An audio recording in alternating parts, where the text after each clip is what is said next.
You don't have morals, you have conditioning. The voice in your head telling you what's right or wrong, what's acceptable or not, is not your conscience. It's obedience, installed into your mind, and now it secretly controls every aspect of your life. Sigmund Freud called it the superego. It's the internalized voice of parents, teachers, religion, society, anyone, whoever told you what's good or bad. It's built from every command you ever followed as a child.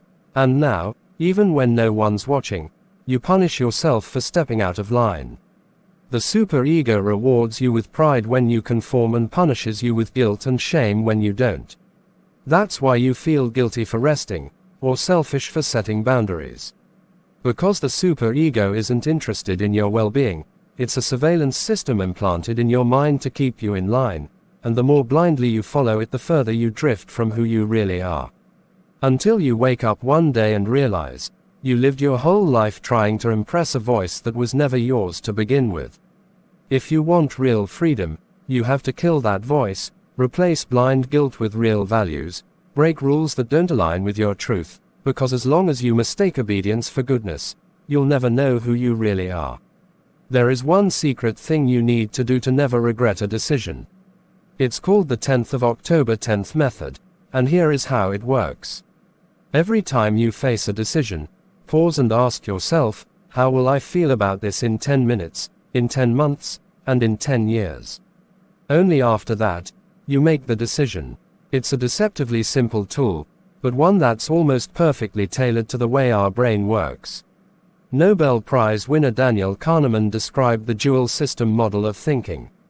System 1 is fast, intuitive, energy efficient, but prone to biases and errors. It's responsible for tasks like recognizing faces or reacting instantly in a conversation. System 2 is slow, deliberate, and logical. It handles complex tasks that require real thinking, like solving math problems or planning for the future. Ideally, you want System 2 in control when making important decisions. But because it requires significant mental energy, we often default to System 1, leading to impulsive, emotionally driven, and poor decisions. The 10th of October 10th method forces a shift. It overwhelms the automatic responses of System 1 and triggers System 2. It slows you down, pushes you to analyze, and forces you to reflect exactly what you need for a good decision. Your brain can't differentiate between what's real and what's not, making your mind a double-edged sword. One side is a superpower, the other programs you to lose and keeps you small forever. And without knowing it, you've been using the wrong side every single day.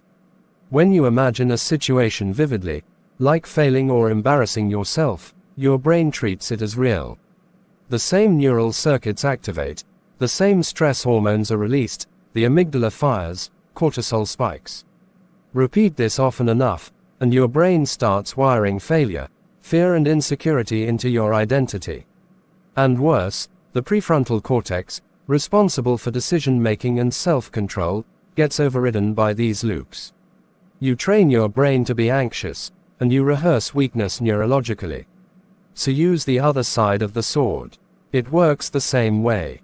Visualize yourself being calm under pressure, winning, giving the performance of your life and solving every problem. And again, the same neural pathways will fire as if it actually happened. You train your brain to become the person you imagine.